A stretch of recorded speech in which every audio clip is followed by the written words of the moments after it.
You're suspended until you apologize. My husband, the CEO, said that before 200 employees. Phones recorded my humiliation. I just adjusted my lapel and said, "All right." He thought he'd broken me. He forgot about the clause I buried 3 years ago. By morning, my desk was empty. His legal team was panicking, and a private jet was waiting just for me. My name is Natalie Ward. I walked into the Olympus conference room at 10:02 a.m., expecting slide decks on data pipeline projections for Q3. I was running 2 minutes late, a fact I already regretted, because I'd stopped to help a junior engineer in the kernel group debug a catastrophic memory leak. The air in the room was wrong. It wasn't the usual Monday morning buzz of caffeine, stale donuts, and keynote anticipation. It was static. It was thick, heavy, and dead silent. Irongate Quantum Defense prided itself on transparency, which meant these all-hands meetings were usually packed, but this was different. Over 200 employees, everyone from marketing to threat analysis, were crammed in. They stood 3 deep against the brushed concrete walls, filling every available inch of space, and as I stepped through the door, every single one of them turned to look at me. It wasn't a "Hello, Natalie" look. It was a unified, silent, and deeply unsettling stare. At the front of the room, standing where I should have been standing with him, was Ethan, my husband, Ethan Cole, our CEO. He was wearing his visionary outfit, the custom charcoal suit and open-collared shirt that made him look less like the code-obsessed man I'd married and more like the billion-dollar valuation messiah the tech blogs adored. He wasn't looking at me. He was staring just over my head, his gaze fixed on the gleaming, backlit Irongate logo on the far wall, and next to him, seated in the front row as if she were royalty holding court, was Cassandra Blake, our new Chief Strategy Officer, Ethan's ex-wife. I felt a cold prickle move up my spine. This was not the Q3 strategy meeting. I slid into an empty seat near the back, my heavy laptop bag hitting the carpeted floor with a soft thud. In the oppressive silence, it sounded like a gunshot. The massive, wall-sized 8K LED screen behind Ethan was blank. No Q3 strategic outlook, no projected revenue charts, just a piercing, sterile white light that made Ethan and Cassandra look like performers on a stark stage. I could feel the stare of my own team, the engineers I'd personally hired, the ones I'd gone to war for during a dozen budget cycles, boring into the side of my head. They looked confused. They looked scared. My stomach tightened. Ethan cleared his throat. The microphone, absurdly sensitive, picked up the sound and amplified it into a dry, abrasive crackle that made me wince. "Thank you all for coming on short notice." His voice, it was the one he used for investor calls. Deep, steady, resonant, and utterly impersonal. It was the voice that had charmed venture capitalists out of 9 figures across 3 funding rounds. It was not the voice of the man who had, just that morning, kissed me goodbye and complained that we were out of his favorite coffee. "We have a serious internal matter to address." He paused. He was a master of the dramatic pause.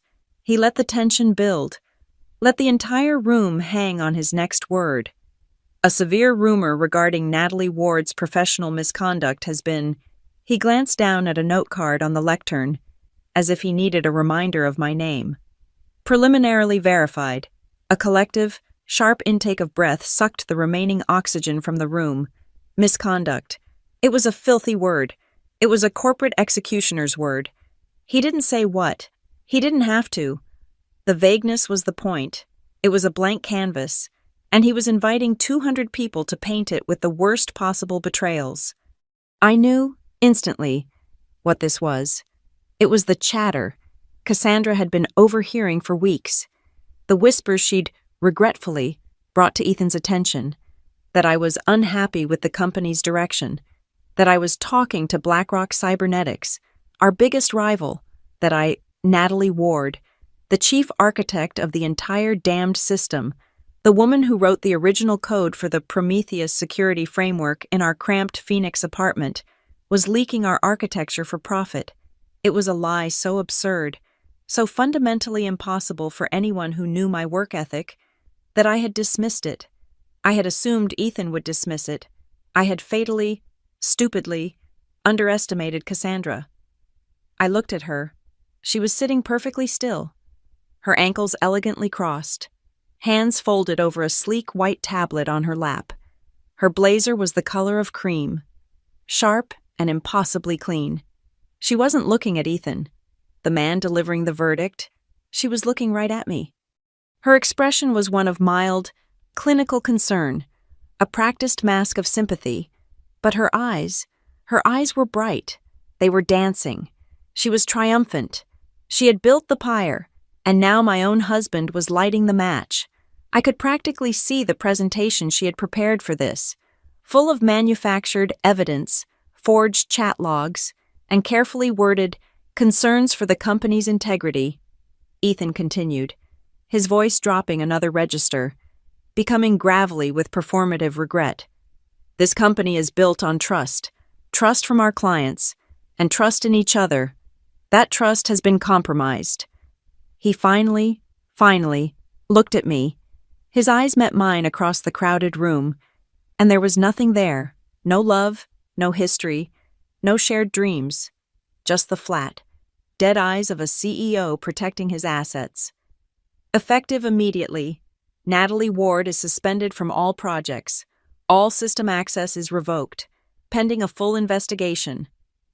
The room gasped. Someone in the marketing row literally dropped their phone. It clattered loudly on the polished concrete floor. Suspended, the word hung in the air, toxic and final.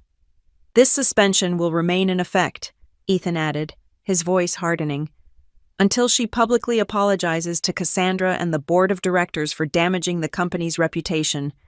That was it. That was the real blow. Not the suspension, not the fake investigation.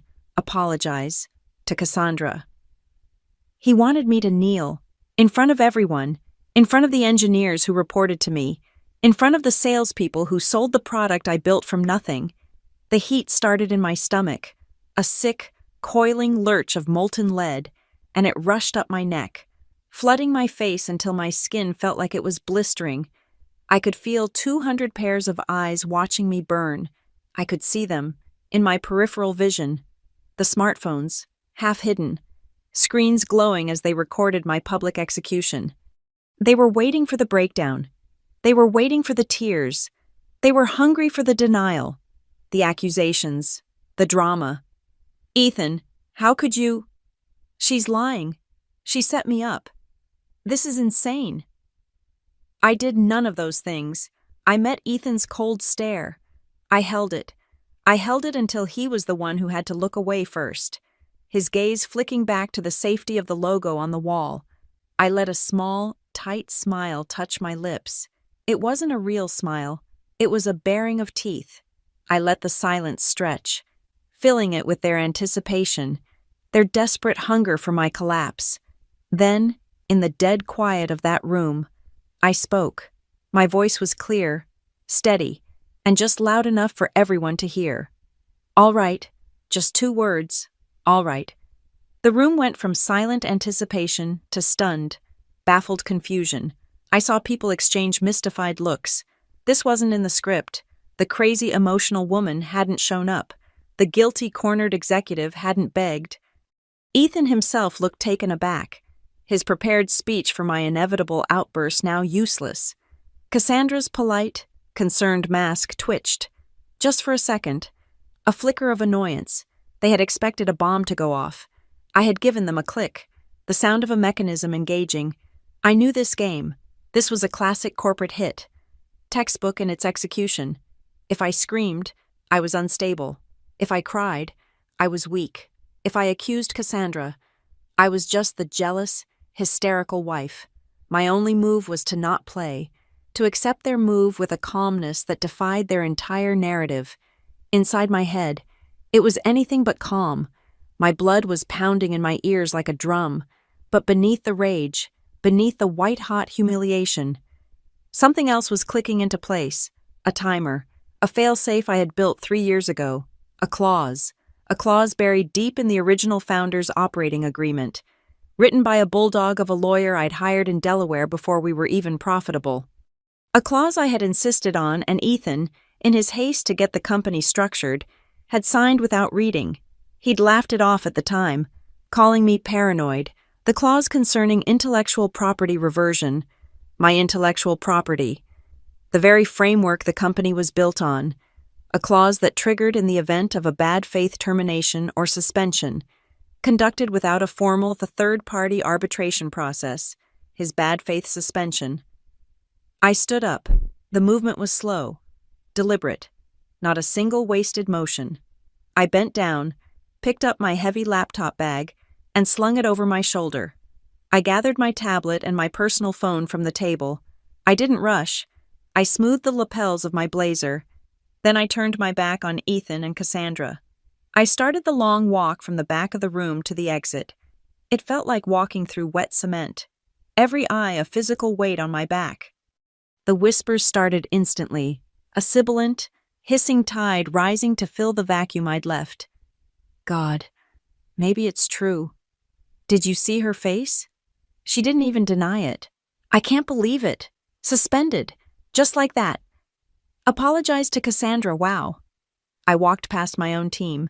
My lead engineer, Ben, looked devastated, his face pale. My assistant, Rachel, looked like she was about to cry. I gave her one sharp, tiny nod, an order. Hold on. As I reached the door, I heard it. Unmistakable. Cutting through the whispers, a quiet, satisfied laugh. It was light, airy, and full of victory. Cassandra. I didn't turn around. I pushed the heavy glass door open and stepped out into the bright, silent hallway. The door hissed shut behind me, cutting off the noise but not the humiliation. My eyes felt dry, gritty, and intensely cold. The part of me that was a wife, the part that had loved Ethan Cole, had just been executed in that room. But the part of me that was an architect, the one who built the entire foundation of that $100 million company, had just been activated. I was in counterattack mode. I sat in my car on P3 of the underground garage for a long time. The engine was off. The only sound was the distant hum of the ventilation system. A constant, low-grade mechanical sigh. My security badge, now just a useless piece of plastic with my picture on it, was sitting on the passenger seat. I stared at the Iron Gate logo on it, the stylized I and G that I had sketched on a cocktail napkin. 6 years ago. That was when it felt real. 6 years ago, Iron Gate wasn't a $100 million defense corporation in a Seattle high-rise. It was an idea, burning a hole in our brains in a cramped, one-bedroom apartment in Phoenix. The air in that apartment always smelled like stale coffee, microwaved pizza, and the hot plastic of overloaded laptops. We lived on cheap beer and a shared, frantic energy, a belief that we were building something truly unbreakable.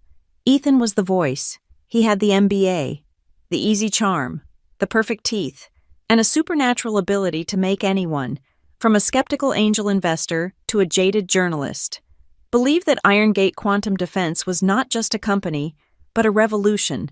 He could sell the idea. He could make people feel the future. And he made them believe he was its sole architect. I was the architect. While Ethan was out charming the world, I was in the kitchen, which was also our office, hunched over a keyboard. I wrote the code. I designed the multi-layered, polymorphic encryption framework that would become our core product. I built the damn thing from scratch, line by line, debugging kernel-level processes until 3 a.m, fueled by that terrible, cheap coffee. I remember the day we incorporated. We drove Ethan's beat-up Honda to a small, stuffy lawyer's office in a strip mall. We were officially registering in Delaware. Ethan was so excited, talking a mile a minute about stock options and vesting schedules. Things I didn't really care about. I just wanted to build. "You'll be CEO," I said, signing the stack of papers. "And you," he'd said, grabbing my hand, his eyes electric with genuine excitement, "will be the chief security architect, the brain, the genius behind the curtain." I smiled, but I had also, quietly, on my own, retained a separate lawyer, a sharp woman from a small firm who specialized in intellectual property, She'd read the standard founders agreement Ethan's new corporate lawyer had drafted. "This is fine, Natalie," she'd said. "But it leaves you exposed. If the company is just your code, we need to ensure you are protected if they ever try to separate you from it." She'd inserted a few paragraphs. They were dense, full of legalese. An IP reversion licensing clause. It stipulated that the core technology I developed was technically licensed to IronGate, and that this license was contingent on my continued good-faith role as a key executive. It was, she'd assured me, standard for key technical founders. When I presented the addendum, Ethan just waved his hand. "Babe, whatever your lawyer wants, it's fine. We have to trust each other. Right?" He signed it. He signed it on the hood of his car, eager to get to a celebratory dinner. He didn't read a single word of it.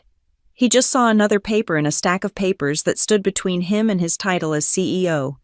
For the first 2 years, we were a team. We were unstoppable. We were, as he loved to say, a legal tech version of Bonnie and Clyde. We were robbing market share, not banks. We were partners. He'd come back from a pitch, pumped with adrenaline, and I'd be exhausted, eyes gritty from staring at a hex editor. We'd collapse into bed, him talking about valuations, me mumbling about buffer overflows. We were speaking different languages, but we were building the same thing. Then came the Series A. 9 figures. The money changed everything. It changed Ethan. We moved to Seattle. We got the glossy headquarters with the 36th floor views of Puget Sound. Ethan traded his hoodies for bespoke suits. His days became a whirlwind of board meetings, investor lunches, and golf games. He was a visionary now, and I was moved. My office was no longer next to his. I was relocated to the 29th floor, with the engineering teams. My office was a glass box near the server room. It was always freezing cold, and I could hear the constant, high-pitched whine of the cooling fans through the walls. 24 hours a day. The erasure was subtle at first. At the massive party celebrating the funding round, Ethan was on a small stage, champagne flute in hand. He toasted the investors, the sales team, the incredible vision of the board. He never mentioned my name. Later, a new board member, a venture capitalist from Menlo Park, came over to shake my hand. "Great to meet you, Natalie," he said, smiling politely. "Ethan told me so much about our brilliant lead engineer." Lead engineer. I looked at Ethan, who was standing right beside him. I waited for him to correct the man, to say, "This is Natalie Ward, my co-founder, the architect of the entire system." Ethan just smiled, his arm tightening around my waist, pulling me into his side. "She's the best," he said, winking at the investor, and that was it. I had been demoted in my own company, at my own party, by my own husband. I felt a cold knot form in my stomach, but I smiled. I smiled because it wasn't the time or place. The real knife twist came 3 months later. It was a feature in a major tech journal. The Gatekeeper, How Ethan Cole Built an Impenetrable Fortress for Data. I read it on our sofa, in our sterile, minimalist waterfront condo that I barely recognized as home. The journalist painted Ethan as a lone genius, a coder turned CEO who had personally conceived the revolutionary IronGate framework. My name was not mentioned, not once. When Ethan got home that night, I was still on the sofa, the laptop open to the article. "Did you read this?" I asked. My voice was quiet. He glanced at the screen, already loosening his tie. "Oh, that thing. Yeah, fantastic piece. Right. Great for the brand. It says you built the framework. It says you conceived it." He sighed, the impatient sigh of a very busy man. "Natalie, you know how the press works. They simplify things. They need a single face, a single narrative. It's just PR. It doesn't mean anything." "It means something to me," I said, my voice rising. "It means my name is gone. Our story is gone." He came over, sat beside me, and put his arm around me. It felt practiced. "You're getting emotional over nothing," he said, his tone placating. like he was calming a nervous intern. "You and I, we know the truth. That's all that matters. Now, are you coming to the dinner we're celebrating? This article just added 20% to our next valuation." I swallowed it. I swallowed the bitterness, the injustice, the feeling of being rubbed out of my own life's work. I went to dinner, but the next day, I went to my cold office on the 29th floor. I pulled up my old files. I found the email chain with my Delaware lawyer. I forwarded a specific, encrypted document to the company's legal department, copying Ethan, with a simple note. Per our original operating agreement, just formalizing the IP ownership for the core Prometheus framework as a separate asset, as discussed. Please have this filed with our corporate records. The reply from our general counsel was almost instant. "Okay, standard for key technical founder. Will attach to the main file." Ethan, I knew, had seen the email notification. He was on a flight to Tokyo. He probably saw the subject line, saw legal and okay, and archived it without a second thought. He trusted the lawyers were handling it. He trusted that I was just being a paranoid engineer. He never, ever read the fine print. I clicked the key in the ignition. The engine of my Audi roared to life in the concrete garage. The memory faded, leaving a cold, sharp-edged clarity in its place. I remembered that night in Phoenix, the two of us sharing a pizza, dreaming of an equal partnership. Ethan hadn't just forgotten that partnership. He had actively, willingly, traded it for the image of the all-powerful CEO. He had chosen the narrative over the truth, and in that room, an hour ago, he had chosen his ex-wife over me. He thought I was just an engineer he could suspend. He forgot I was the co-founder who owned the gate. Cassandra Blake's arrival was announced on a Tuesday, exactly 3 months before my suspension, in a company-wide email from the board. "We are thrilled to welcome Cassandra Blake as our new Chief Strategy Officer." The name hit the office like a sonic boom. Whispers erupted over Slack channels and in the corridors within seconds. Everyone who had been with the company for more than a year knew exactly who she was. She was Ethan's first wife, the one from his New York investment banking days, before Irongate, before me, the one he never, ever talked about. That night, Ethan came home late, smelling faintly of expensive wine and a perfume I didn't recognize. He found me in the kitchen, staring out at the Seattle skyline. "So, Cassandra Blake," I said, my voice flat. He had the grace to look uncomfortable, loosening his tie and avoiding my eyes by looking for something in the refrigerator. "Yeah, look, Nat, I didn't have a choice. The board loves her. Her network in D.C. And with the private equity guys is exactly what we need for the next funding round. It's just work. It means nothing. Don't worry about it." He finally looked at me, but his gaze was guarded. He was managing me, not talking to me. "It's just business," he repeated. "Right," I said. "Business." Her first day was a performance.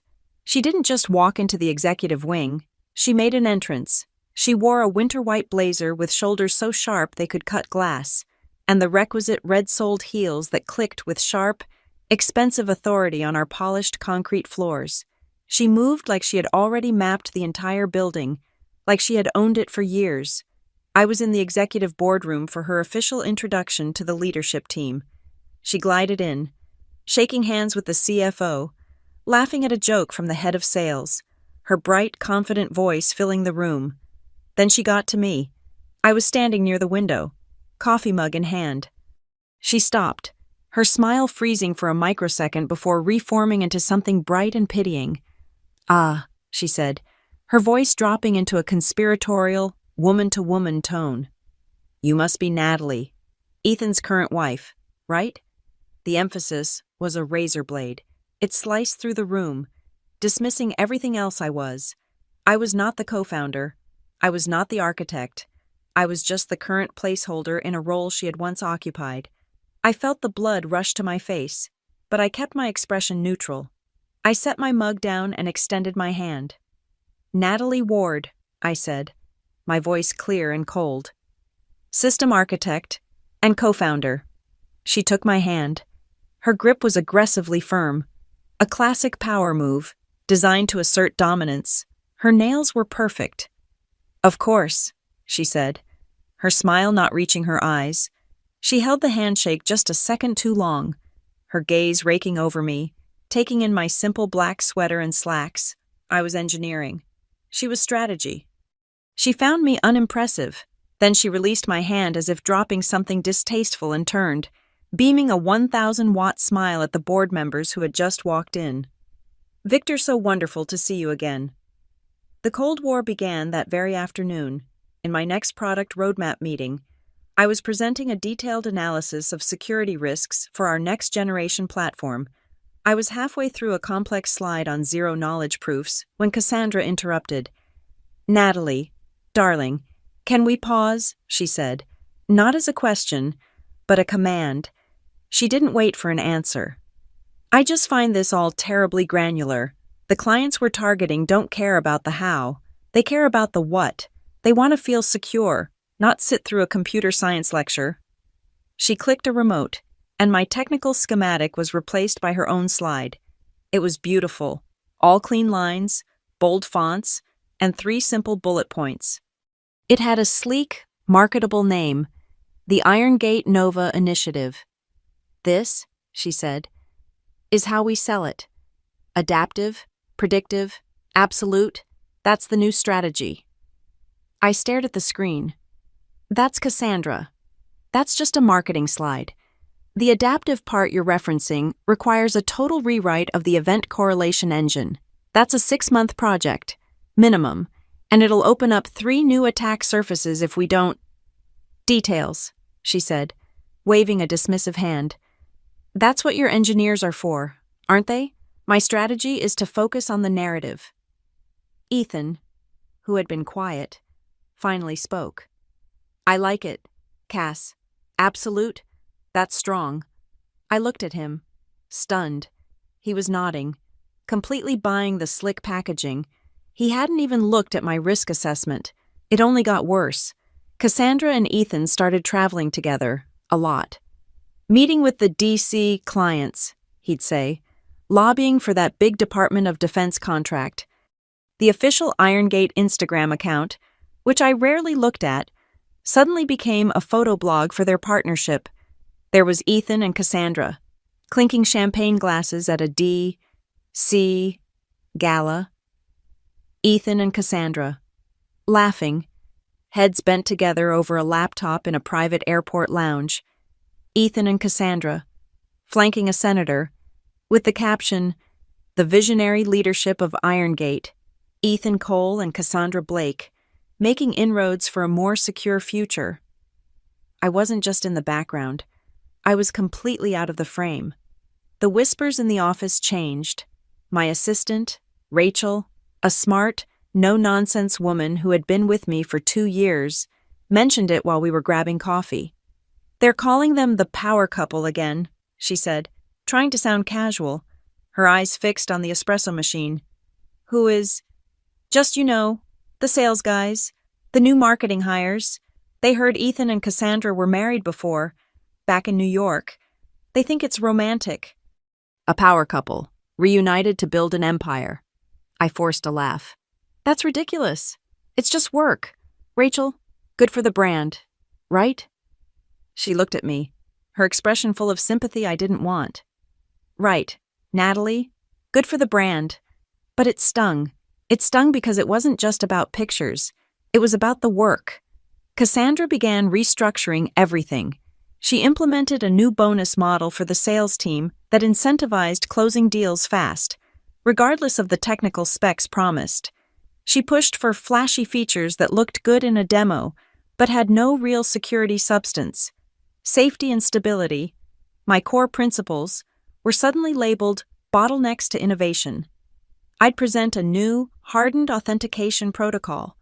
A week later, Cassandra would present her new secure entry framework to the board. It was my protocol, but stripped of the most vital, time-consuming safety checks, wrapped in a shiny new name, and presented as her own strategic alignment. I was fighting a war on two fronts. I was trying to keep the platform from collapsing under the weight of her marketing promises, and I was watching my own husband fall back in love not with the woman, necessarily, but with the image she represented, the image of the power CEO.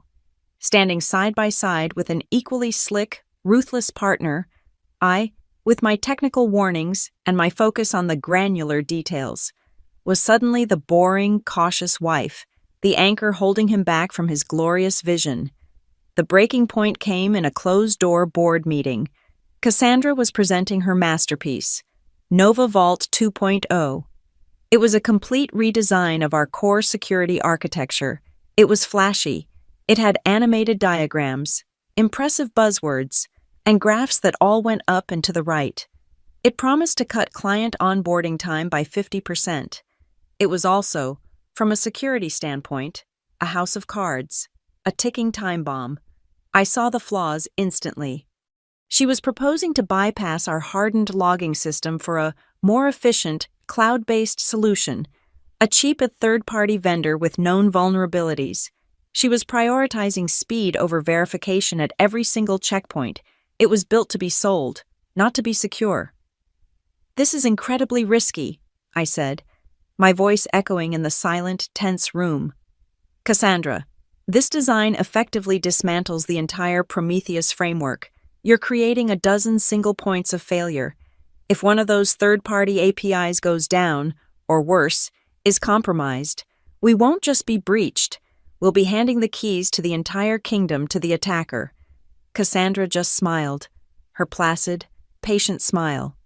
"Thank you, Natalie, for that technical feedback, but as strategy, the board understands that innovation involves calculated risk. We can't let fear-based engineering—" She looked right at me. "Stifle our growth." The board members nodded. They loved growth. They didn't understand kernel-level vulnerabilities. "All in favor of fast-tracking the Nova Vault 2.0 initiative?" the chairman asked. Every hand went up. Ethan's was the last to rise. But it went up. He wouldn't even look at me. He just stared at Cassandra's beautiful, dangerous slide deck, his eyes full of admiration. I sat back in my chair, my blood running cold. They had all just applauded. They had just voted to light the fuse on a bomb that I, and only I, knew how to defuse. And my husband, my partner, had just handed Cassandra the matches. Cassandra, armed with the board's approval, was ruthless. She didn't just roll out Nova Vault 2.0. She forced it. My formal, written objections, detailing the catastrophic risks of the authentication bypass and the insecure third-party logging, were officially filed and officially ignored. "We can't let engineering paranoia slow down enterprise-level contracts," she'd said in an email, CCing Ethan and the entire executive team. She pushed the faulty platform live for our 3 biggest clients, all in the financial sector. Skyline Federal Bank was the first to onboard. 2 weeks later, my phone exploded on my nightstand. It was 2:03 in the morning. The sound wasn't my normal alarm.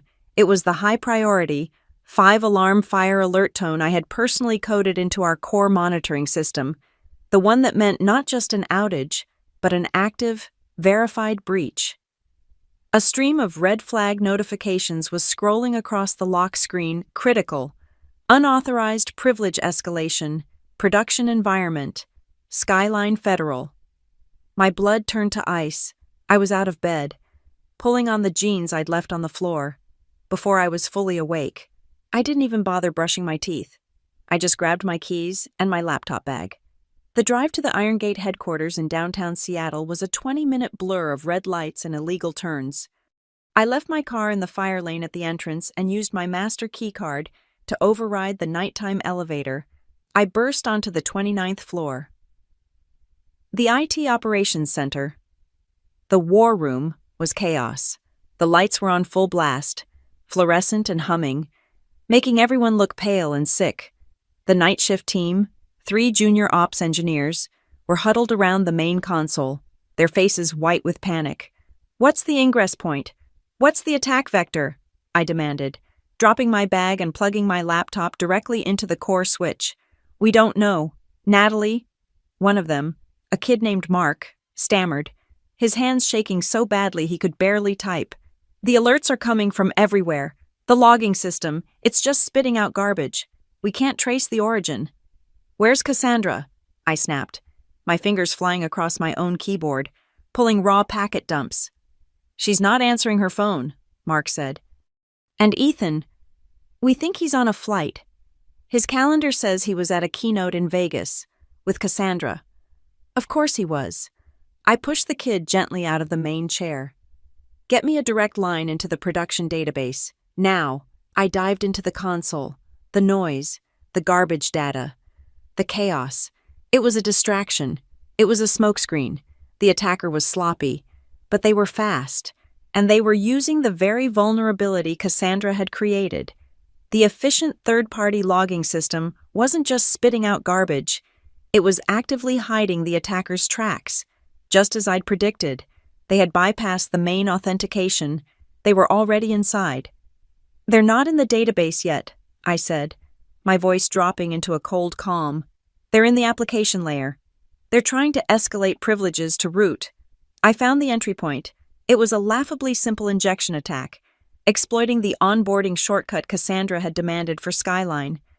A shortcut that bypassed my multi-factor authentication protocol. They're one step away, I murmured, watching the attacker's script hammer against the final firewall I had built.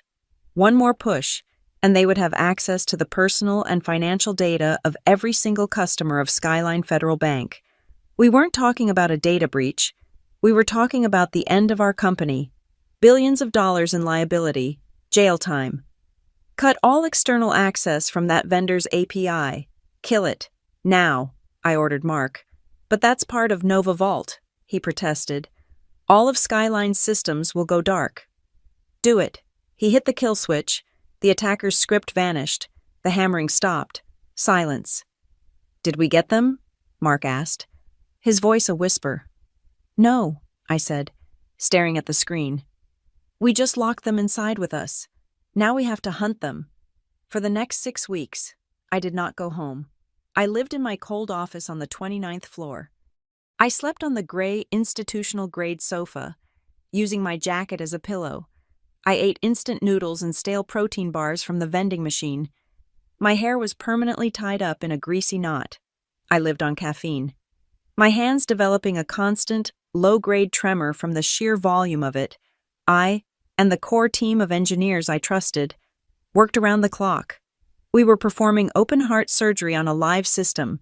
We had to silently patch the gaping holes Cassandra had blown in our security. We had to hunt down and erase every trace of the attacker, who was still hiding in the dark corners of the network. We had to build entirely new, hardened walls around Cassandra's flawed Nova Vault, all while keeping the system running. Skyline Federal could never know. Our other clients could never know. It was a grueling, thankless, and terrifying marathon. On day 23 of this nightmare, I was running a deep kernel diagnostic, my eyes so dry they felt like sandpaper. Rachel, my assistant, who had been running interference for me with the rest of the company, silently placed a fresh cup of coffee on my desk. She hesitated, then turned her phone screen toward me. It was a new post on the company's official LinkedIn page. It was a photo, Ethan and Cassandra. They were dressed in formal wear, Ethan in a sharp tuxedo, Cassandra in a glittering, backless silver gown. They were clinking champagne glasses at some black-tie charity gala in New York. They looked happy. They looked rested. They looked powerful. The caption, written by our marketing department, read, "Our visionary duo, CEO Ethan Cole and CSO Cassandra Blake, celebrating a new era of strategic partnerships. The future of IronGate is bright." I stared at the picture. My headphones were on, pumping white noise to drown out the server fans. My eyes were red-rimmed. I could smell my own unwashed skin. And there was my husband, my partner, smiling with his ex-wife, being celebrated as a visionary duo while I was, quite literally, saving his entire company from oblivion in a freezing cold server room. I felt something inside me tear. I turned back to my screen. I closed the LinkedIn tab, and I kept working. 6 weeks after the initial breach, it was finally over. The last back door was patched. The last trace of the intruder was scrubbed. The new security layers were in place, holding strong. No data was lost. No client ever knew. We had, miraculously, pulled it off. I went home. I stood in a hot shower for 30 minutes, letting the filth and exhaustion wash off me. I slept for 14 straight hours. When I finally went back to the office, clean and in fresh clothes, I expected something, a meeting, a thank you, an acknowledgement of the bullet we had all just dodged. There was nothing. The office was back to normal. People were talking about weekend plans and complaining about the coffee. The only recognition I received was a single, 2-line email from our chief financial officer. It was CC'd to Ethan and the general counsel. Subject: Skyline incident. Natalie, good job keeping things secure. Let's make sure the cost overrun from your team's overtime is properly documented. That was it. Good job. Ethan never replied to the chain. He never mentioned it. I waited all day for him to come to my office. He didn't. I waited for him to call. He didn't. That night, he came home late. Well after midnight, he walked into our condo, loosening his tie, and I knew instantly he smelled of that same, unfamiliar, expensive cologne. Cassandra's. Ethan, I said. I was in the kitchen, in the dark. He jumped, not having seen me. Jesus, Nat, you scared me. Why are you sitting in the dark? We need to talk about what happened at Skyline. He sighed. The sound was heavy, full of exasperation, as if I were the burden. I'm exhausted. Natalie, Cassandra and I just closed the new DoD contract. It's huge. Can this wait? I'm tired. Let's just talk about it tomorrow. He walked past me, into the bedroom. He didn't look at me. He didn't touch me. He didn't say thank you. He didn't say, I'm proud of you. He didn't say, you saved us. 10 minutes later, I could hear him snoring. I stood in the dark kitchen. The counter around me was still littered with the ghosts of the past 6 weeks' empty takeout boxes, crumpled receipts, empty mugs. I had saved his company. I had saved his reputation. I had saved him. And I was still the engineer in the background, the cleanup crew, the woman he was too tired to talk to after a long, successful day with his ex-wife. Something cold and hard settled in my chest.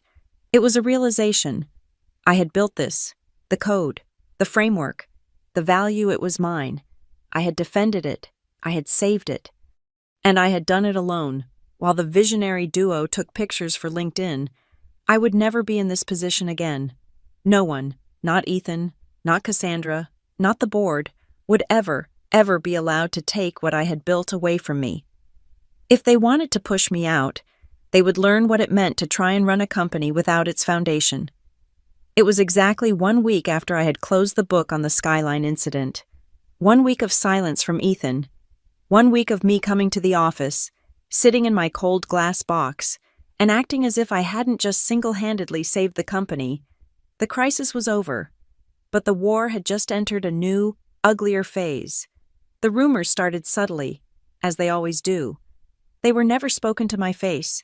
It was the way conversations would stop when I entered the break room. It was the averted eyes of junior engineers who used to look at me with something like hero worship.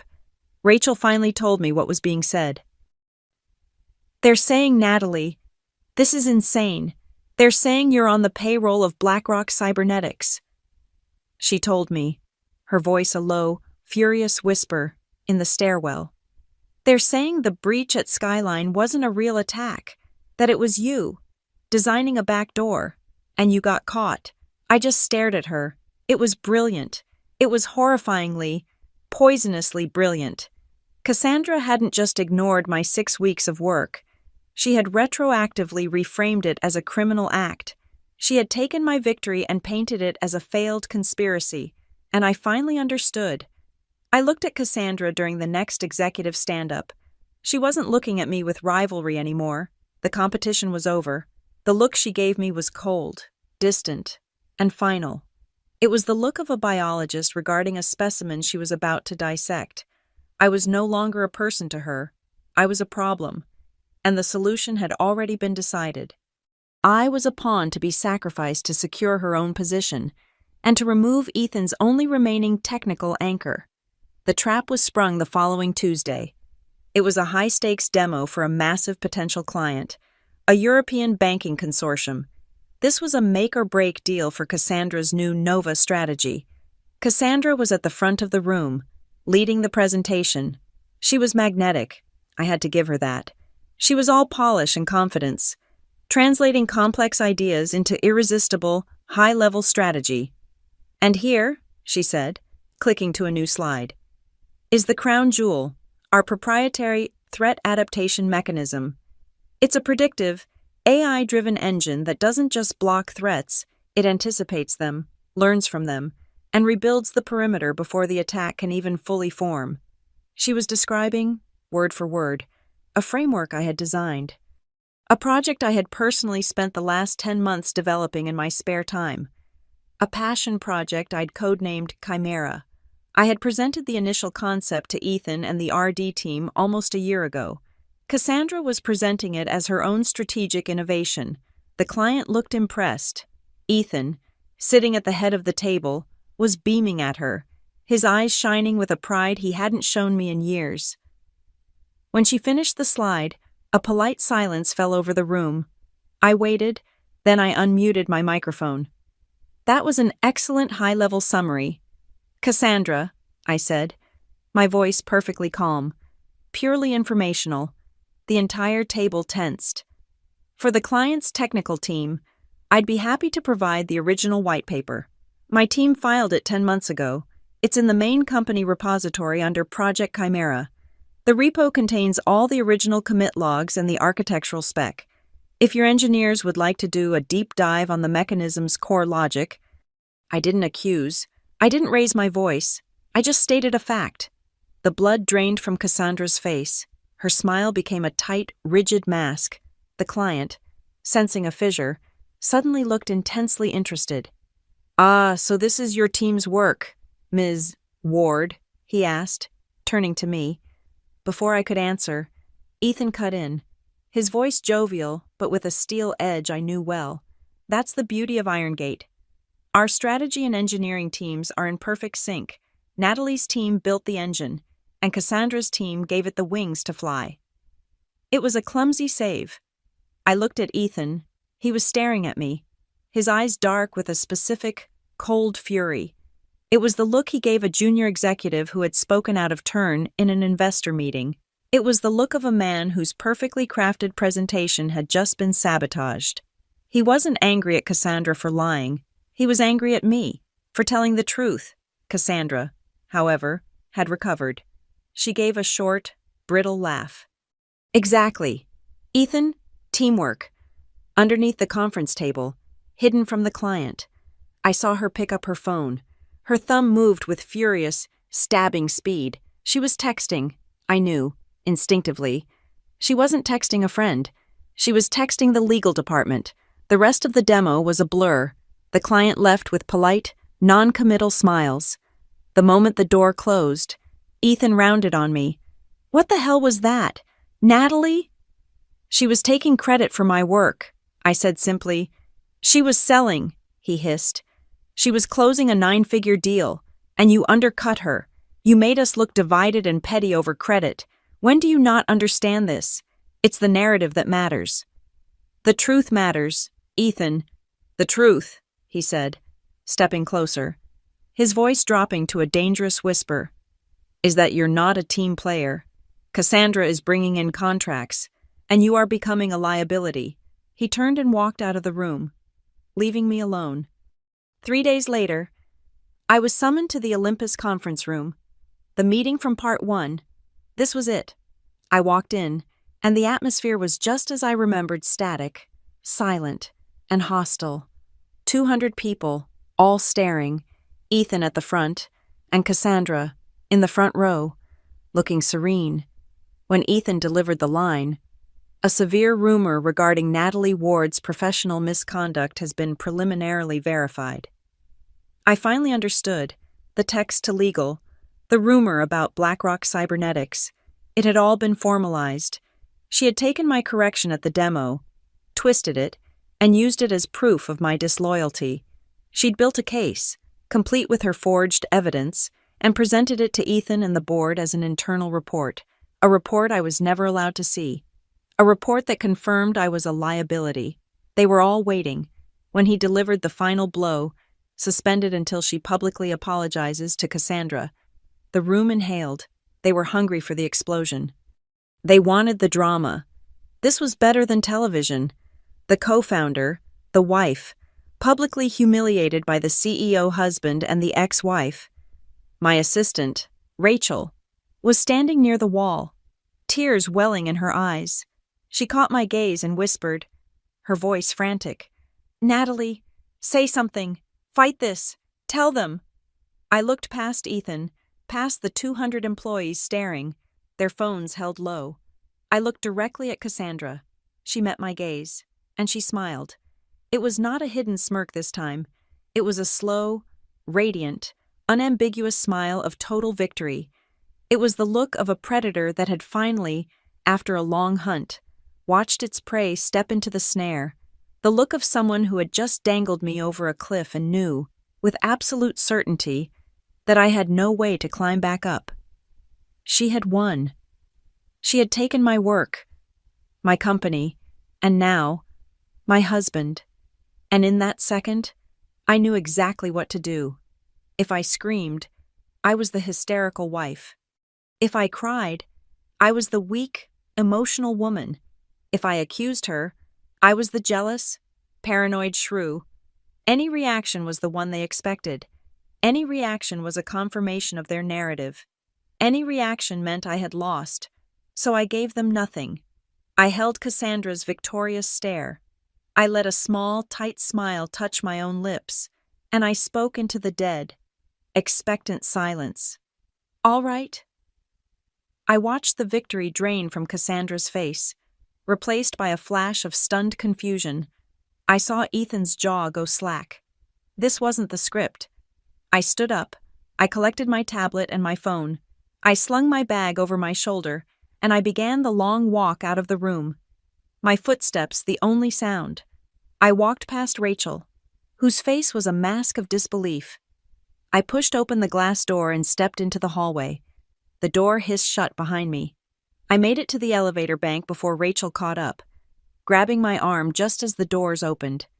"Natalie, my God, what are you doing?"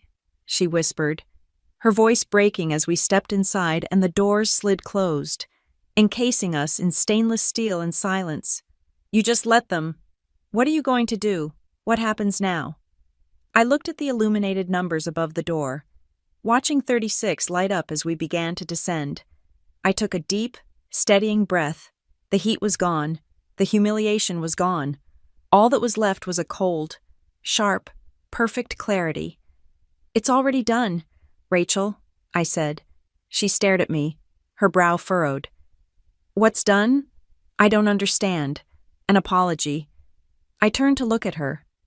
"They just signed the activation order." "What order? What are you talking about?" "I just watched the numbers fall. 30, 29, 28. They will," I said. "They will." I didn't drive home. The waterfront condo, with its sterile white walls and its ghost of Ethan, was the last place I wanted to be. Instead, I merged onto the I-5 and drove north, away from the city, into the sprawling, anonymous suburbs. I ended up in a town called Linwood, a place of strip malls and unremarkable, mid-rise office parks. I pulled into the parking lot of one of them, a 4-story building of gray concrete and tinted glass. I took the elevator to the 5th floor. The hallway was carpeted in a bland industrial gray. I walked to Suite 502. The plaque on the door was simple: Ward Sentinel Labs, LLC. I unlocked the door. Inside, it was Spartan. A single desk, a high-end ergonomic chair, a wall of monitors, and in a small, climate-controlled closet, a humming rack of private servers. I had formed this LLC 3 years ago. I paid the rent from my personal account. It was my lifeboat. It had all started with a joke. We had just closed our Series B funding. We were celebrating, drunk on champagne and our new 20-figure valuation. Ethan, flushed with success, had pulled me close and whispered in my ear, "God, I love you. You're the whole damn brain. If you ever leave me, make sure you leave the source code, okay?"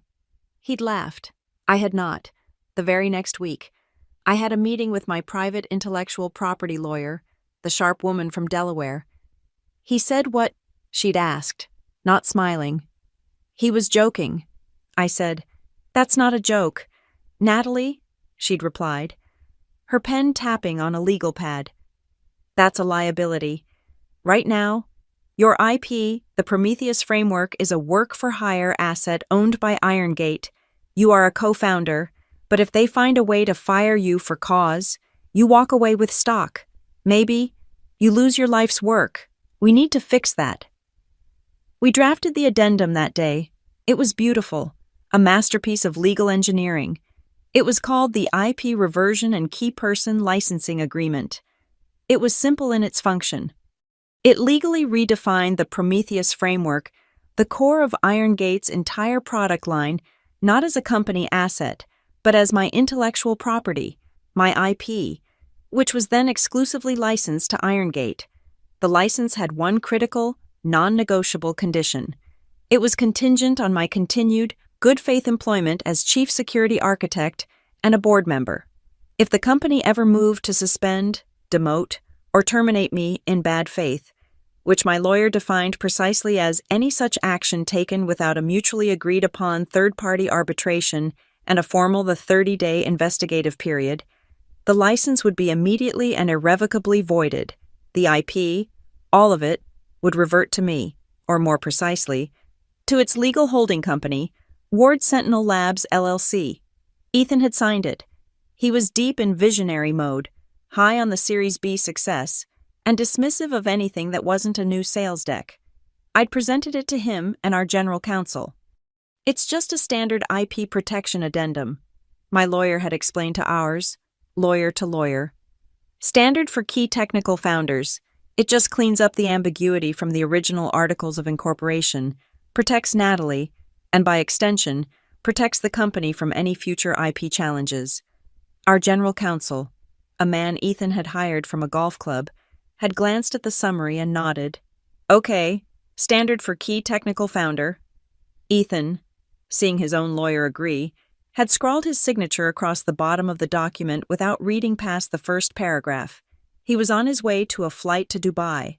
He trusted his lawyers, and now, sitting in my quiet, secret office, I was about to activate that clause. I sat at the desk and logged into my private terminal. This wasn't a hack. This wasn't sabotage. This was a contractual enforcement. I had built the Prometheus framework with a failsafe.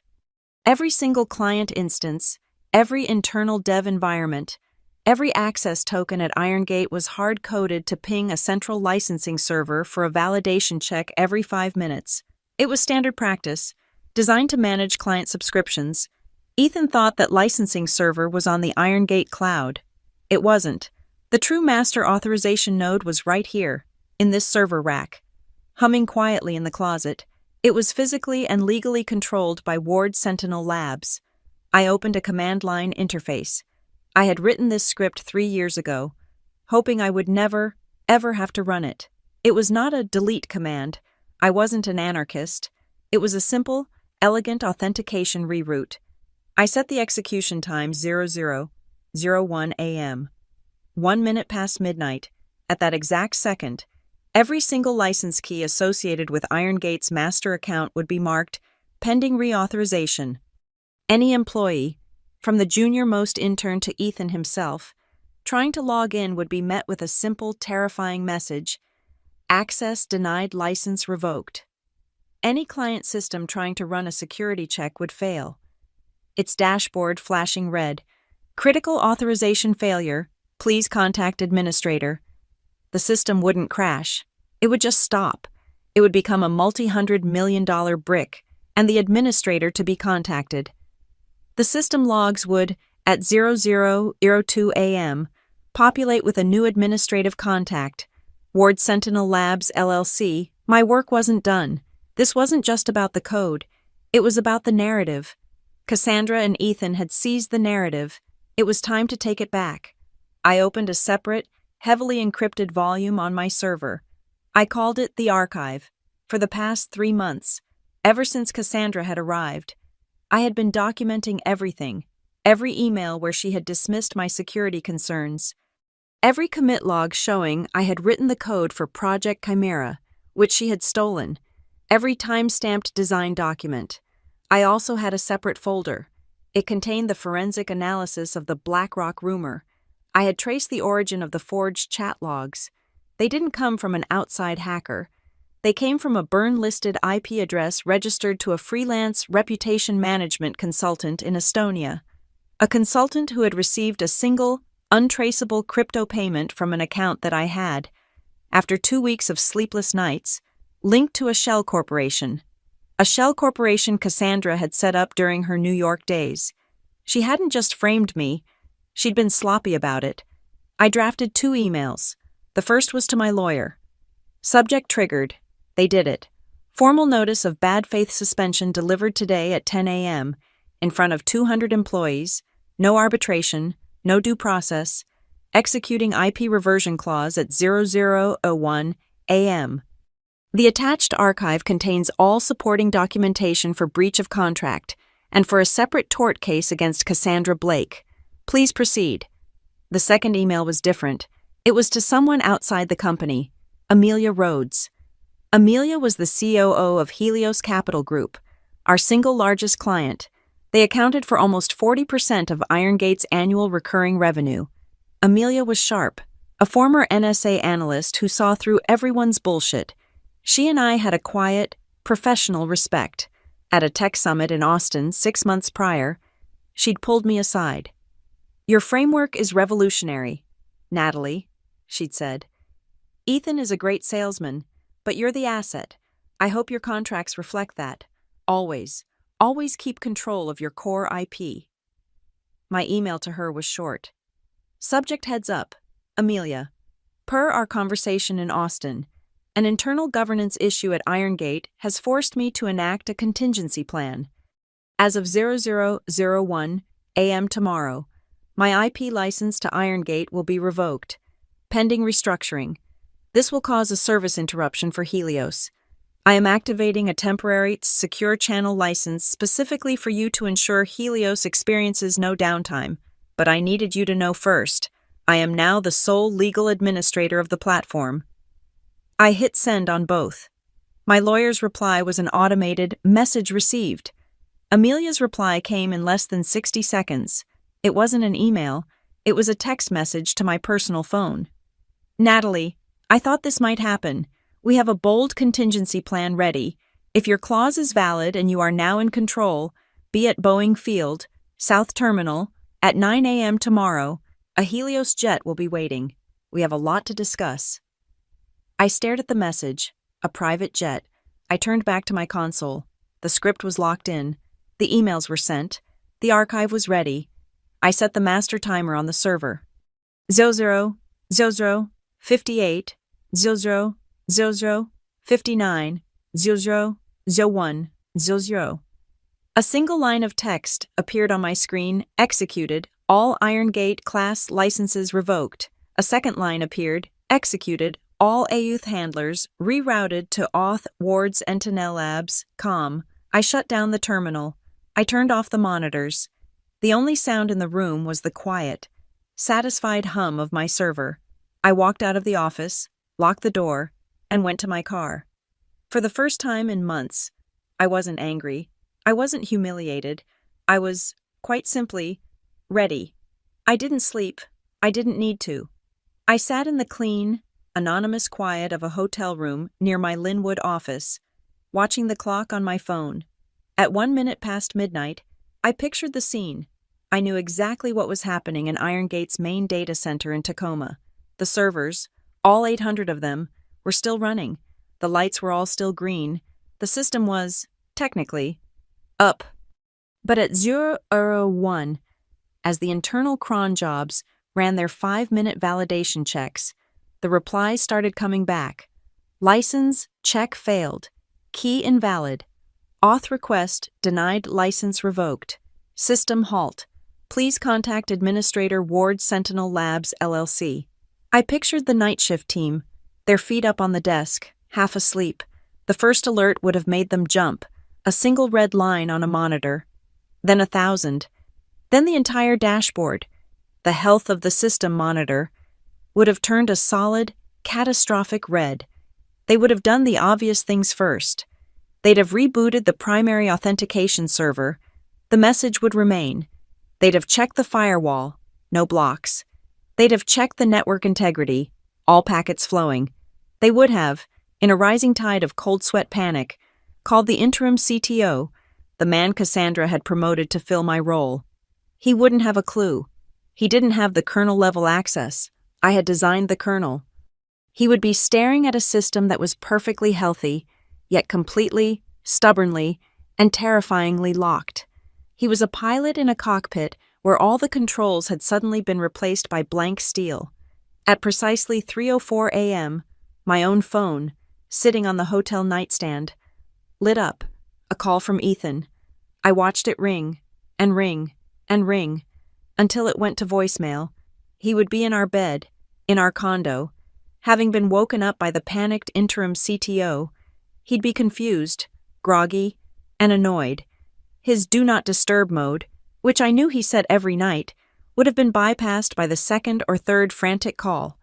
He called again, and again, 10 missed calls in 15 minutes. I turned my phone over, screen down, and closed my eyes. I woke up at 5 a.m. to the hotel's polite, automated wake-up call. The sun wasn't up yet, just a pale gray smear over the suburbs. I looked at my phone. 47 missed calls, a dozen from Ethan. The rest were from a rotating cast of Irongate executives and VPs. My phone's lock screen was a wall of frantic notifications. I calmly got up, went to the small counter, and made myself a cup of the terrible, powdered hotel coffee. At 5:30 a.m., on the dot, my laptop chimed. A video call request, Amelia Rhodes. I sat down, took a sip of the scalding coffee, and accepted the call. Her face filled the screen. She was in an office, a high floor, the sun already up behind her. She was wearing a crisp blue blazer and looked like she'd been at work for hours. She didn't waste time with hellos. "Is it stable?" she asked. "It's stable," I confirmed. "The system is locked, not destroyed. All client data is secure. Your specific license key is ring-fenced and fully operational. Your team won't have felt a thing." She nodded, a small, appreciative smile. "Good. I have our legal team reviewing the addendum you sent. They're impressed. They agree it's ironclad." "It was meant to be," I said. "Listen, Natalie," she leaned closer to her camera. "Helios Capital represents, as you know, just under 40% of Irongate's annual recurring revenue. That's not just a client. That's a controlling stake in their survival. If we panic, the board panics. If the board panics, Ethan will not just kneel, he will grovel." "I'm counting on it," I said. "That's one way to play it," Amelia said, her eyes sharp. "You force your way back in, take control, fire Cassandra, and humiliate Ethan. That's plan A. But I called you at 5:30 in the morning to talk about plan B, the bold one I mentioned." "I'm listening." "You don't go back, Natalie. You let it burn. We pull our contract this morning, citing catastrophic governance failure and IP instability. The second we do that, Irongate breaches its loan covenants with its primary lenders. They'll be insolvent by Friday. We, in turn, announce a massive, new, 9-figure contract with a dynamic new security partner that, of course, would be Ward Sentinel Labs. You will help you poach their top 10 engineers before their paychecks even bounce. You keep the IP, you keep the talent, and you keep the client. You leave Ethan with an empty building and a mountain of debt. Your choice." I stared at her. This was beyond revenge. This was annihilation. "The jet is still waiting at Boeing Field," she said. 9 a.m. Think about it. The call ended. At 7 a.m., Rachel started texting me. The lobby at Irongate headquarters was descending into pure chaos. The security badge system, which was tied to the central authentication server, was down. Every employee, from the executives to the janitorial staff, was locked out. Their badges just flashed a mocking red. Unauthorized. Security guards were resorting to checking driver's licenses against a printed employee list and having people sign in on a paper A4 notepad. The customer support hotline was a solid wall of red lights, a backlog of thousands of calls from clients, big and small, who had woken up to a system that was completely dead. At 7:45 a.m., Ethan arrived. Rachel sent me a photo, taken from the second-floor mezzanine. He had apparently just rolled out of bed. His hair was a mess. His eyes were puffy with sleep and rage, and he was still in the clothes he'd worn the day before. He was standing in the middle of the lobby, surrounded by panicked VPs, screaming, "I don't care what it is. Just fix it. Fix it now." No one could fix it. No one but me. The final act, Rachel texted, happened at 8:15 a.m. The legal team, led by Margaret, our general counsel, intercepted Ethan by the elevator bank. She was holding a single document.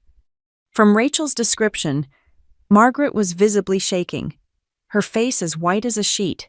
She had, no doubt, spent the last 4 hours in a frantic search, pulling every document ever signed by Ethan Cole, until she found the one I had sent her 3 years ago, the one her own department had approved as standard.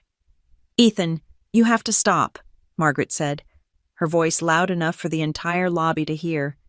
"You can't fix this. Get out of my way.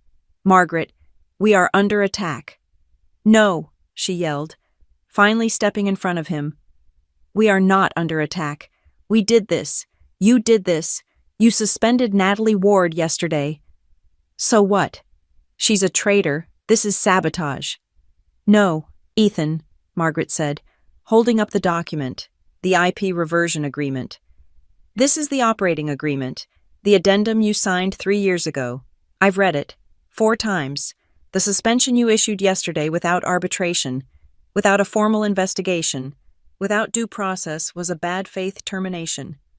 Ethan just stared at her, uncomprehending.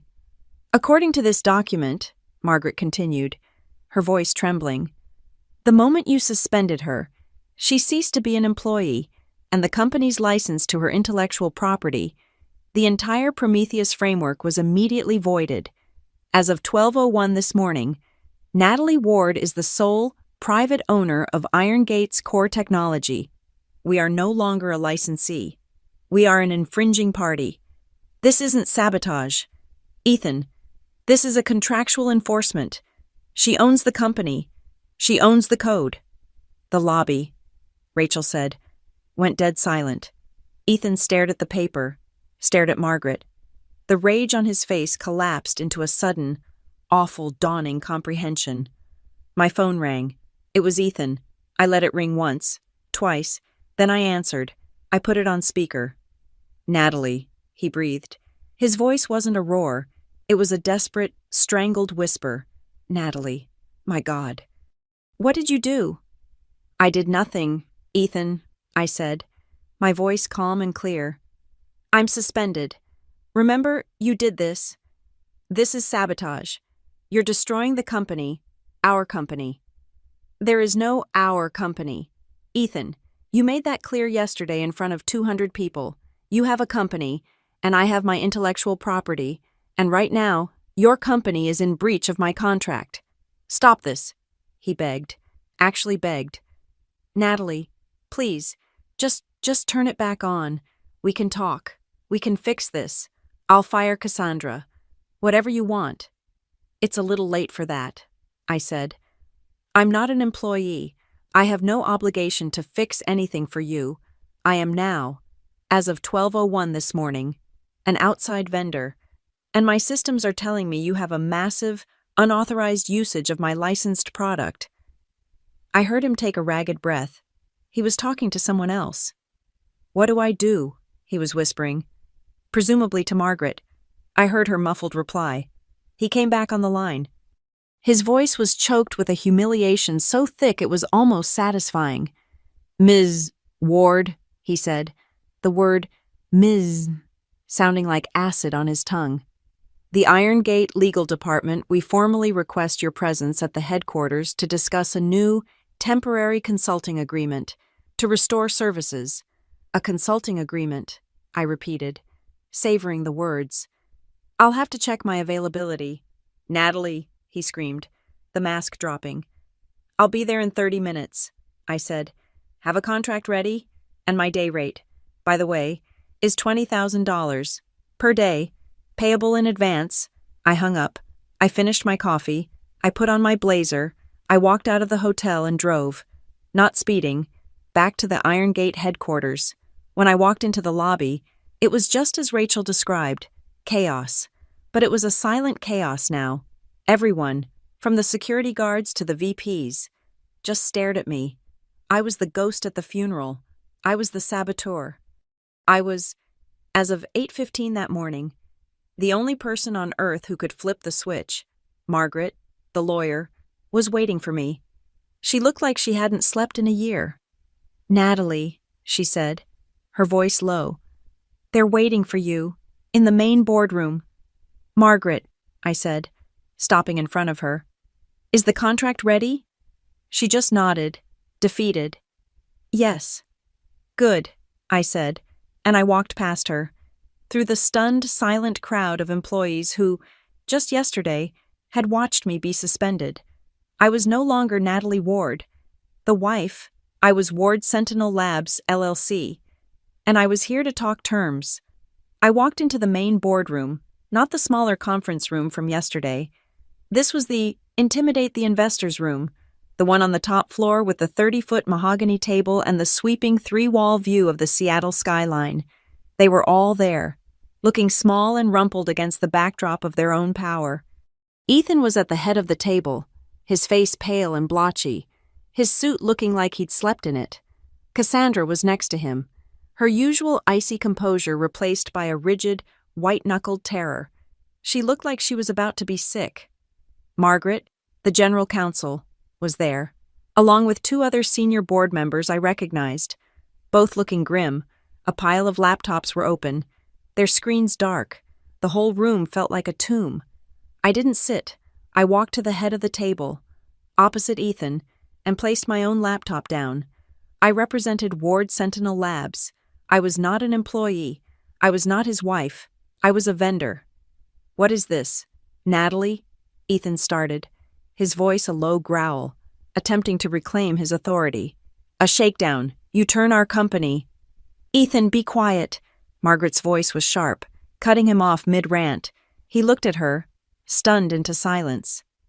Right now, Margaret said, her eyes fixed on me. Ms. Ward is a legal partner. A partner whose contract we are in violation of. We need her. She does not need us. It was the first time I had ever heard my name spoken with that kind of raw, terrified respect in this room. Thank you, Margaret, I said, my voice calm and even. I looked at the board members. I want to be perfectly clear. I have not attacked your system. I have not hacked, sabotaged, or destroyed anything. Yesterday, this company's CEO, in violation of a binding founders' agreement, suspended me without cause, without investigation, and without the contractually mandated arbitration process. I let that hang in the air. By doing so, I continued, he triggered Article 4, Section 2 of the IP Reversion Addendum, which you all have a copy of, the Prometheus Framework, the code on which 100% of Iron Gate's revenue depends, reverted to its sole legal owner, my holding company. The license you were operating under expired at 1 minute past midnight. What you are experiencing is not an attack. It is a simple, contractual non-renewal. You are an unauthorized user. The system is just doing what it was legally designed to do. Ethan slammed his fist on the table, a pathetic, muffled sound on the heavy wood. You're choking us. You're choking our company. Natalie. The company we built together. No, Ethan, I said, my voice hardening just a fraction. I'm protecting my stake. You are the one who threw a grenade into the engine room. You're the one who thought you could just throw me away, publicly humiliate me, and not bother to read the contract. You broke the rules. I'm just enforcing them. Cassandra, who had been silent, suddenly found her voice. It was shrill, unrecognizable. This is extortion. It's illegal. The board will sue you. We'll have you arrested for this. I almost smiled. Sue me for what? For breach of contract. You breached it. And I wouldn't recommend you, specifically, ever saying the word illegal in a boardroom again. I opened my laptop. I turned the screen toward Margaret. Speaking of which, I'm sure the board would be fascinated to learn why I was suspended. On the screen was my archive. The centerpiece was a detailed payment ledger. This, I said, pointing, is a series of crypto payments from a shell corporation you founded in New York, Cassandra, to a freelance reputation firm in Estonia, and this is the evidence that firm created, the forged chat logs, the fake emails, all designed to frame me for leaking code to BlackRock, the very rumor you regretfully brought to Ethan, the internal report that you used to justify my suspension. I looked at Margaret. Go ahead. Sue me. Please. This archive goes straight to the press and the U.S. Attorney's Office the second your lawsuit is filed. Your entire company will be exposed for securities fraud, for framing a co-founder based on forged evidence created by another C-level executive. Your stock will be worthless before the market closes. Margaret looked like she was going to faint. She understood. I had them. The risk wasn't just to the company's function. It was to its very existence. A lawsuit was the one thing they could not, under any circumstances, afford. Cassandra made a small, strangled sound and said nothing. Ethan just stared at the screen, his face a mask of dawning, abject horror. He finally understood. He had been played. He had staked his entire company on a lie fed to him by his ex-wife. Now, I said, closing the laptop. Here is how we move forward. I was about to lay out Plan A, the plan I had conceived in the hotel room. I am prepared, as a consultant, to restore service, I said. But first, Ward Sentinel Labs will require a new, long-term licensing agreement, and there are conditions. They were all leaning in. They were desperate. One Iron Gate will sign a temporary consulting contract with Ward Sentinel Labs, effective immediately. My rate is $20,000 per day, payable in advance, for the duration of the stabilization, a wire transfer for the first day, to be executed before I type a single command. One of the board members, a man named Harris, just nodded curtly. Done. What else? Cassandra Blake is to be suspended, effective immediately. Her access is revoked, and a fully independent, third-party forensic team will investigate her actions regarding the forged evidence. Cassandra looked at Ethan, her eyes begging. Ethan wouldn't even look at her. 3, I said, my gaze landing on my husband. Ethan Cole will issue a company-wide apology, not for the rumor, for the process. He will state, publicly, that he suspended a co-founder without due process, in breach of the company's own governance, and that my suspension is hereby rescinded and expunged. He looked at me, his eyes full of a hatred so pure it was almost a relief. The last shred of the man I'd loved was gone. You would make me do that, he whispered. You did it to me, I replied. You just did it with a microphone. Margaret, draw up the contract. Margaret and the board members were already nodding. This was it. This was the win. Humiliating, expensive, but clean. They would survive. Ethan would be neutered. Cassandra would be gone. I would be back. But this time, as the undisputed, paid-for-in-cash power behind the throne, Ethan, his face gray, picked up a pen. He was ready to sign anything. He was ready to grovel. Margaret was already pulling up a contract template on her laptop. And then, my phone vibrated. It was on the table. Face up. The name, Amelia Rhodes, glowed on the screen. I held up a hand. Excuse me, this is important. The entire room watched, held in suspended animation. As I answered the call, I didn't put it on speaker, but I didn't have to. The room was silent. Amelia, I said. Her voice was crisp, all business. Natalie, We just had our emergency board meeting. Helios has approved Plan B, unanimously. If you want it, it's yours. I glanced at Ethan. He was staring at the phone, then at me, confusion mixing with his dread. Where and when? I asked Amelia. Boeing Field, South Private Terminal. In 90 minutes. The jet is already waiting. I looked at the mahogany table. I looked at the pathetic, broken man who was my husband. I looked at the terrified, exposed woman who had tried to ruin me. I looked at the contract Margaret was about to print. Plan A, the win. And then I thought about Plan B, the bold one, the one where I didn't just win this battle. I left the war. I'll be there, I said to Amelia. Good, she said. We'll have the term sheets ready when you land in San Francisco. I hung up. I looked at Ethan. He was still holding the pen, waiting to sign the treaty, waiting for me to save him, just like I had saved him from the skyline breach. I calmly, slowly, pushed the unsigned, unprinted contract back toward the center of the table. Ethan stared at it.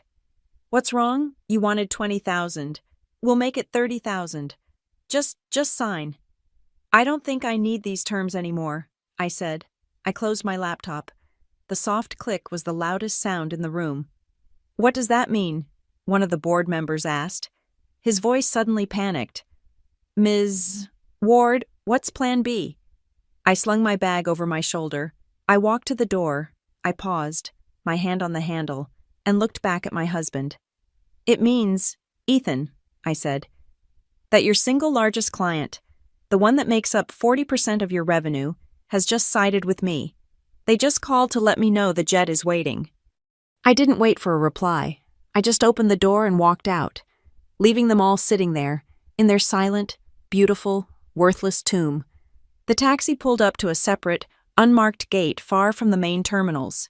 This was Boeing Field, the side of the airport reserved for people who didn't wait in lines. The driver looked at me in the rearview mirror, confused. Ma'am, this is the private terminal. You sure? I'm sure, I said. I got out.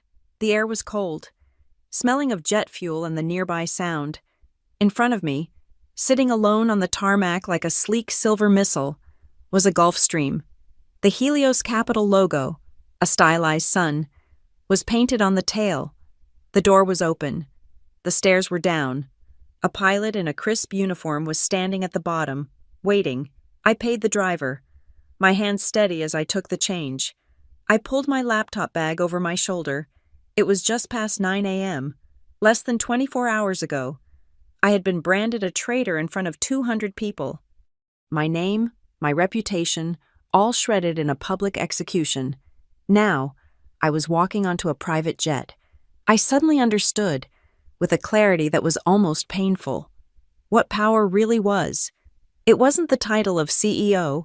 It wasn't the corner office. It wasn't even the money. It was the absolute, undeniable, contractual control of the asset that mattered. I had the asset. And now, the real power had come to find me. I walked up the stairs. The pilot nodded. Ms. Ward, welcome aboard.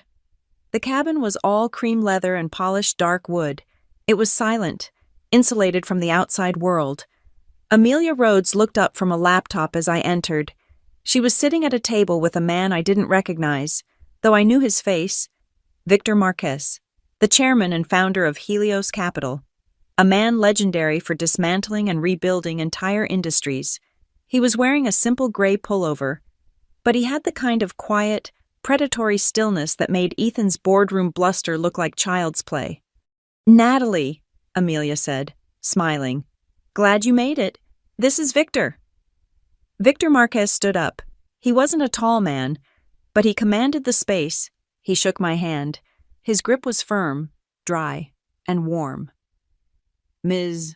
Ward, he said, his voice a gravelly baritone. I've been reading your original framework architecture. It's a work of art. You, Ms. Ward, are an artist. Thank you, Mr. Marquez, I said. Please, Victor, sit. I sat across from them. The flight attendant, who had appeared silently, placed a bottle of sparkling water in front of me. "You did well this morning," Victor said, sitting back down. "Amelia and I were listening in. You just proved, in a single day, precisely why we are betting on you, and not on Ethan Cole." "Amelia mentioned a plan B," I said, getting straight to the point. "She did." Victor tapped the laptop in front of him. It was open to a term sheet. "Amelia, walk her through the leverage." Amelia leaned forward. "Natalie, Helios Capital isn't just Irongate's biggest customer. We are also, as of 6 months ago, one of their largest creditors.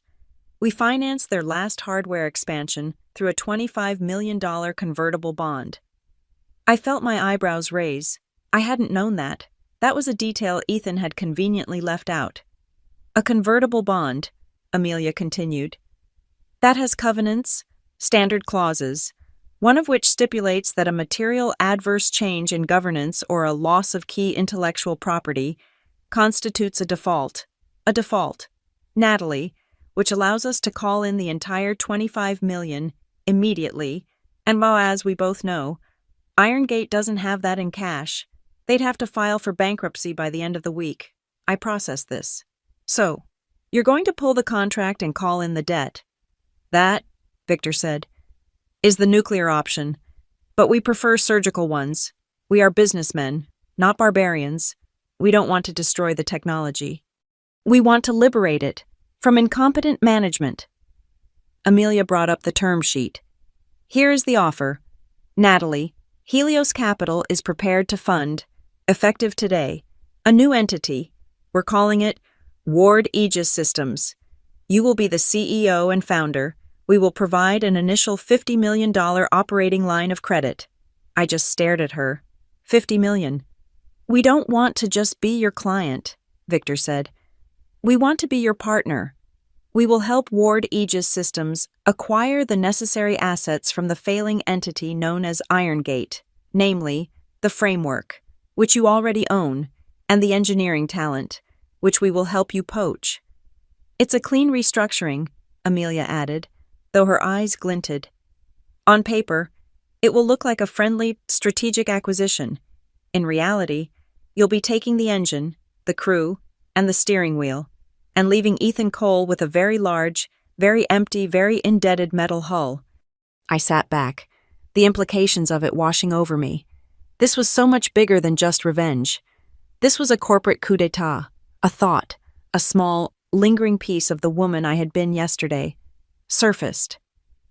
"If I do this," I said, my voice quiet, "Ethan loses everything, his job, his reputation, everything we built."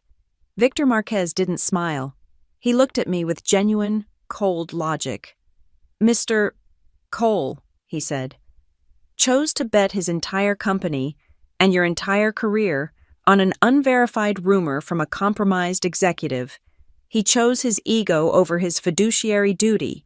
He chose the narrative over the asset. He has already lost. You are simply choosing not to be the collateral damage." He leaned forward. He put a gun to his own company's head. "Ms.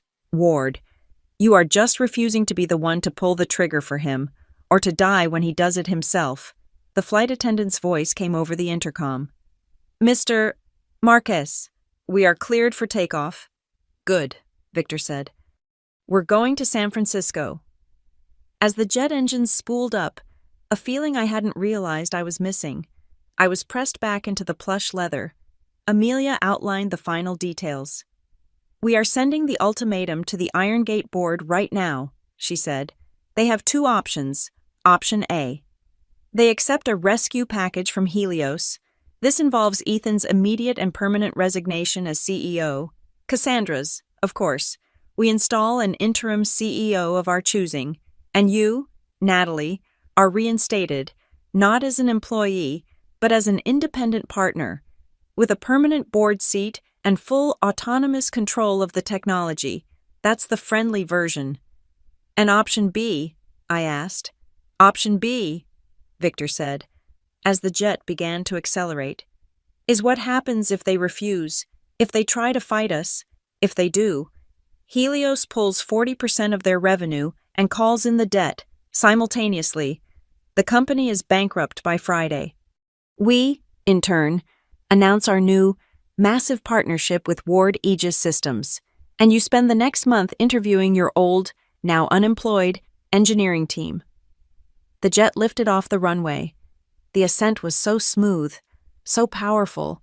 It felt like the world was falling away from us, not the other way around. I looked out the window. I could see the Iron Gate headquarters, the tiny glass spike in the downtown cluster, glinting in the morning sun. I saw it get smaller and smaller, until it was just an insignificant part of the skyline. I thought of the years I had spent in that building, the 6 weeks I'd spent in that server room, sleeping on a couch, saving a company that was, at that very moment, plotting to destroy me. I thought about Ethan. Was this betrayal? Had I, in the end, become the traitor they'd accused me of being? No, this wasn't betrayal. This was, for the first time in my entire life, loyalty. Loyalty to the work, loyalty to my own value, loyalty to myself. We landed in San Francisco 2 hours later. A black SUV was waiting on the tarmac.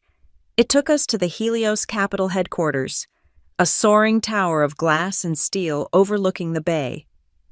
We didn't go to an office. We went to the top-floor glass boardroom. The view was staggering.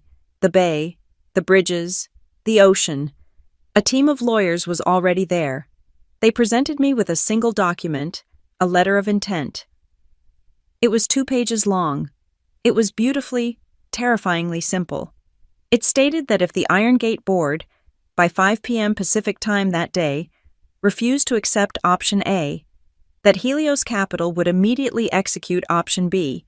It would provide the $50 million seed funding for Ward Aegis Systems, a company of which I would be the majority owner and CEO. It was the game, written down in black and white, and the rules were now mine. I picked up the heavy, gold-plated pen. I looked at Victor. I looked at Amelia. They just watched me, their expressions unreadable. This was my choice, my signature. I put the pen to the paper, and I signed my name. We flew back to Seattle that same afternoon, but I didn't go home. I stayed at a hotel overlooking the airfield, a guest of Helios Capital. The next morning, a black SUV, the same one from San Francisco, was waiting for me. The ultimatum from Helios had landed in the Iron Gate board's inbox at 6 a.m. It was simple, temporary contract suspension, due to material governance failure and intellectual property instability. It requested an emergency in-person meeting at 9 a.m. It stipulated that Natalie Ward and representatives from Helios Capital must be in attendance. When I walked into the main boardroom for the second time in 2 days, the atmosphere was different. The panic from yesterday was gone, replaced by the cold, dense dread of an execution. Ethan was at the head of the table. Cassandra was beside him, a pathetic shadow of her former self. She was wearing the same white blazer from her first day, but now it looked crumpled, like a paper cup someone had squeezed. She was trying to project calm, but a muscle in her jaw was jumping uncontrollably. Then, the doors opened, and the real power entered the room. Victor Marquez and Amelia Rhodes walked in, flanked by 2 lawyers from their San Francisco firm, and they walked in with me. I did not walk in as an employee. I did not walk in as a consultant. I walked in as their partner. Ethan's face, which had been set in a mask of defiant anger, just collapsed. He saw me, not as his wife, not as his suspended engineer, but as an equal part of the force that was about to dismantle him. His color drained, leaving a pasty, gray film. Victor did not sit. He walked to the front of the room, to the large digital whiteboard. Good morning, ladies and gentlemen. I am Victor Marquez. We are here, as you know, because Helios Capital has lost all faith in the current management of this company. He was blunt, no corporate doublespeak. We have lost faith, he continued, because this board and your CEO allowed a C-level executive to forge evidence to suspend a co-founder who, it turns out, is the sole legal owner of your entire technology stack. He nodded to one of his lawyers, who began placing printed documents on the table in front of every board member. "This," Victor said, as the papers landed, "is the forensic analysis. This is the IP address, registered to a shell company. This is the payment log, in crypto, from that shell company to a freelance hacker in Estonia. And this," his voice dropped, "is the incorporation paper for that shell company, filed by one Cassandra Blake. 3 years ago." Cassandra made a sound, a small, desperate, animal sound. "That's a mistake. It's a misunderstanding. I was just following up on a rumor Ms. Blake." Margaret, Irongate's own lawyer, said her voice was dead. She had seen the evidence. She was in pure damage control mode. She slid a single piece of paper and a pen across the table to Cassandra. "This is a letter of immediate resignation and a non-disclosure agreement. It includes a full waiver of all future claims against Irongate. If you sign it, right now, we will not forward this forensic report to the U.S. Attorney for Wire Fraud. If you do not sign it, we will." Cassandra stared at the paper. Her entire world, her entire strategy, had just evaporated. She looked at Ethan, her eyes wide, begging for him to save her. Ethan wouldn't even look at her. She picked up the pen, her hand shaking so violently she could barely hold it. She scribbled a signature. 2 security guards, who had been waiting outside the door, entered silently. They stood behind her chair. "Thank you, Cassandra," Margaret said. "The guards will escort you out. Your personal effects will be mailed to you." Cassandra stood up, all the sharp, polished power gone, leaving just a terrified, defeated woman in a wrinkled blazer. She didn't say a word as they led her out of the room. The door clicked shut. All eyes turned to Ethan. One of the board members, Harris, the one who had been ready to pay me yesterday, leaned forward. "Ethan, did you know the evidence was false?" Ethan looked cornered. He tried to puff himself up, to find his CEO voice, but it came out as a squeak. "I acted on the information I was given. I trusted my leadership team. I was trying to protect the company from what I believed was a credible threat." It was the weakest, most pathetic defense I had ever heard. I just watched him, saying nothing. I let his own cowardice, his own refusal to take responsibility, hang in the air and poison him. He wasn't a visionary. He was just a man who had believed a convenient lie because it was easier than believing in me. Victor Marquez cut him off. "Your belief is irrelevant. Mr. Cole, your failure of due diligence is the direct cause of this crisis. Now, here is our ultimatum." He outlined option A, the friendly takeover. 1, Victor said. "Ethan Cole will resign as CEO. Effective immediately, the board may, if it wishes, grant him a nominal advisory role, with no power, no authority, and no contact with clients. 2, he continued, Helios Capital will renew its contract on the condition that we are given a permanent seat on this board, as is Ward Aegis Systems, represented by Ms. Ward. 3, the board will appoint Natalie Ward as the sole, independent Chief Technology Officer, and Irongate will license the Prometheus framework from Ward Aegis Systems under a new, permanent, and very, very expensive contract. The board was nodding. This was it. This was the lifeline. They would be saved. Ethan looked at me, his eyes full of a new, desperate plea. He was still hoping I would be his partner, even in this, but the board, and Victor, had misread the room. They all looked at me, expecting me to accept my new crown as CTO. I didn't. "Thank you, Victor," I said, speaking for the first time, "but that's not the deal I'm taking." The room went silent. Victor and Amelia just smiled. This was the part they were waiting for. "I am not interested in being CTO of this," I said, gesturing around the room. "I am not interested in a rescue package. I am the CEO of Ward Aegis Systems, and as of 5 p.m. yesterday, Helios Capital is my partner, not yours." I looked at the board. "You seem to think you're licensing my technology. You're not. I'm taking it with me. Ward Aegis Systems will own the framework, the source code, and all future RD. We will be taking our primary client, Helios, with us. We will also be taking the entire core engineering team. Harris, the board member, looked confused. But what does that leave us with? It leaves you, I said. With the brand, the name, the empty building, a few legacy contracts, and of course, Mr. Cole. It leaves you with the visionary shell. Ethan finally understood. This wasn't a rescue. This was a scavenge. I wasn't here to take over the ship. I was here to take the engine, the food, the lifeboats, and the crew, and leave him with the sinking hull. Natalie, no, he whispered. He stood up, his voice cracking. You can't just destroy everything we built, all those years, all that work.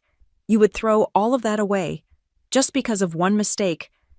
I stood up and faced him, all the fear, all the humiliation, all the pain of the last 6 weeks, of the last 3 years, coalesced into one final, cold moment of truth. No, Ethan, I said. I'm not destroying anything. I'm just taking what's mine. The part I built, the part I saved. The part you were too busy to notice. I looked at him, my voice perfectly steady. The rest of it. You destroyed that. You destroyed us yesterday, when you stood in front of 200 people and chose a rumor over your partner. The board didn't need any more, Harris said. All in favor of the restructuring as proposed by Ms. Ward and Helios Capital. Every hand went up, even Ethan's. He had no choice. Margaret slid the resignation papers in front of him. He, who had signed our company into existence on the hood of a car, now sat at this massive mahogany table. The pen he had used to build his kingdom of lies was now the instrument of his official, silent abdication. He signed his name. I didn't watch. I had already turned. I walked out of the boardroom. I walked through the Iron Gate offices. This time, the employees who had gathered in the hallways didn't just stare. As I walked past, one person, a junior engineer from my old team, started to clap. It was quiet, just a few hesitant sounds, then another joined, and another. It wasn't a standing ovation, but it was enough. The black SUV was waiting outside. It didn't take me home. It took me back to Boeing Field. I walked past the logo one last time, the gleaming Iron Gate sign. I didn't feel anger. I didn't feel sadness. I didn't feel anything. It was just a name. I got back on the Helios jet. As the plane taxied, I looked down at the city where I had been a shadow, where I had been a liability. The plane lifted off. I was above the clouds. In the clean, bright air, the flight attendant brought me a coffee. I opened my laptop. I had a new company to run.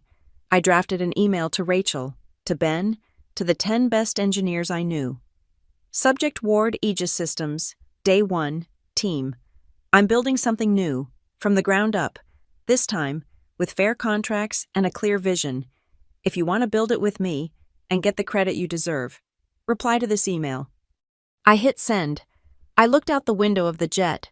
The sun was bright. The sky was open. I could see my own reflection in the glass, and I was smiling.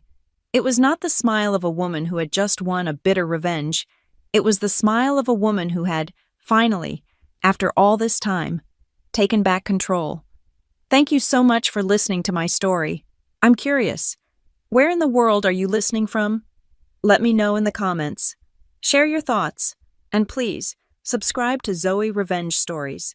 Like this video, and give that hype button a press to help more people hear this.